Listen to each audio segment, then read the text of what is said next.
Oke, Assalamualaikum warahmatullahi wabarakatuh. Perkenalkan, nama saya Maulana Malik Ibrahim dari Jurusan Perbankan Syariah. Dan pada kesempatan kali ini saya akan memenuhi tugas ekonomi internasional. Dan pada kesempatan kali ini saya akan membahas mengenai manfaat perdagangan bebas pada negara berkembang. Seperti apa pembahasannya? Ayo kita lanjut.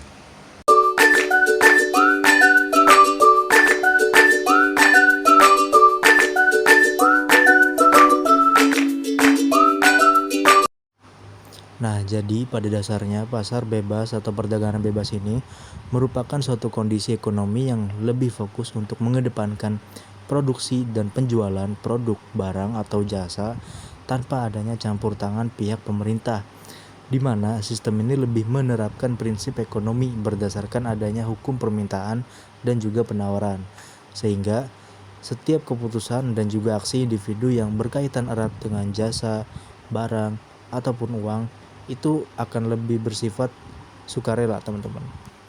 Oke, selanjutnya itu ada tujuan pasar bebas. Yang pertama itu memperluas pasar.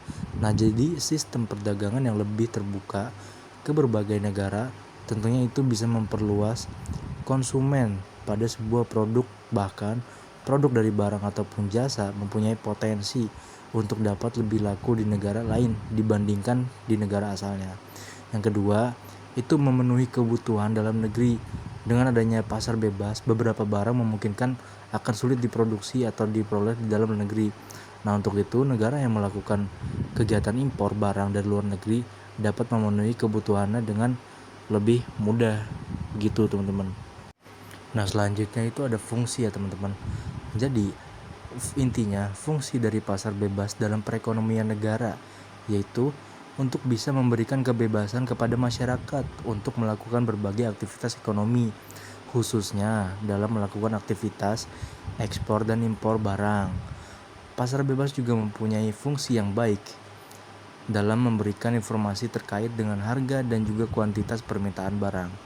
Hal tersebut akan berdampak pada stabilitas harga barang, maka dari itu pasar bebas juga bisa menciptakan tingkat penggunaan barang yang meningkat dengan diiringi faktor produksi yang semakin efisien gitu, teman-teman. Nah, selanjutnya yaitu ada manfaat pasar bebas, teman-teman. Nah, ini adalah intinya, teman-teman ya. Jadi pasar bebas itu memiliki manfaat yang bisa dirasakan dalam perkembangan ekonomi dalam suatu negara. Nah, berbagai macam manfaat yang kemungkinan akan dirasakan yaitu lebih bebasnya setiap orang dalam memiliki kekayaan dan mengelola sumber dayanya masing-masing, sehingga tingkat kreativitas dari setiap masyarakat akan lebih berkembang lagi. Selain itu, setiap produsen juga akan lebih dituntut untuk bisa membuat produk yang berkualitas, sebab pasar bebas akan melahirkan persaingan yang lebih ketat antar perusahaan, sehingga para pengusaha akan menjadi lebih efektif dan juga efisien karena mereka akan bergerak atas dasar prinsip ekonominya masing-masing. Nah, jadi begitu, teman-teman. Oke, selanjutnya masih mengenai manfaat pasar bebas. Nah, yang pertama di sini bebas mengelola sumber daya. Nah, jadi dalam poin ini itu setiap orang bebas mempunyai dan mengelola sumber daya yang mereka miliki untuk memperoleh keuntungan. Nah, selanjutnya kreatif. Nah, dengan adanya kebebasan untuk mengelola sumber daya masing-masing, maka tentunya akan membuat masyarakat bisa berpikir lebih kreatif melalui tingkat persaingan yang ketat. Lalu produk berkualitas. Dengan adanya pasar bebas, maka setiap produsen akan dituntut untuk bisa memproduksi barang yang berkualitas dan bisa bersaing dengan produsen dari negara lain. Selanjutnya, sarana yang tepat. Nah, pasar bebas itu dapat menjadi sarana yang tepat untuk para pemilik bisnis untuk menerapkan prinsip ekonomi dengan cara yang lebih efisien. Begitu, teman-teman. Baik, teman-teman, mungkin itu saja pembahasan dari saya.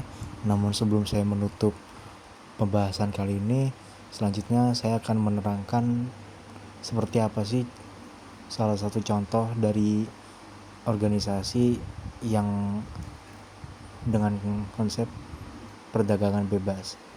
Saya akan jelaskan seperti yang sudah saya jelaskan tadi, bahwasannya salah satu contoh yaitu dari perdagangan bebas atau organisasinya, yaitu Masyarakat Ekonomi ASEAN atau biasa disebut MEA. Nah, jadi bisa diartikan itu sebagai bentuk integrasi ekonomi ASEAN. Jadi artinya semua negara-negara yang berada di kawasan Asia Tenggara itu menerapkan sistem perdagangan bebas. Begitu teman-teman. Oke, dan selanjutnya dari sumber yang saya dapati dari website resminya dari MEA, itu saya mengetahui bahwasannya MEA itu dibentuk pada 31 Desember 2015. Teman-teman bisa searching juga di Google, ada informasinya. Lalu selanjutnya yang perlu teman-teman tahu bahwasannya MEA itu memiliki beberapa manfaat seperti memberikan akses pasar yang lebih luas dan menurunkan tarif perdagangan, itu salah satunya. Dan satu hal lainnya yaitu MEA itu memiliki beberapa bentuk kerjasama. Jadi kayak pengembangan sumber daya manusia gitu tuh, peningkatan kapasitas, konsultasi kebijakan makro, keuangan dan ekonomi, dan juga peningkatan infrastruktur.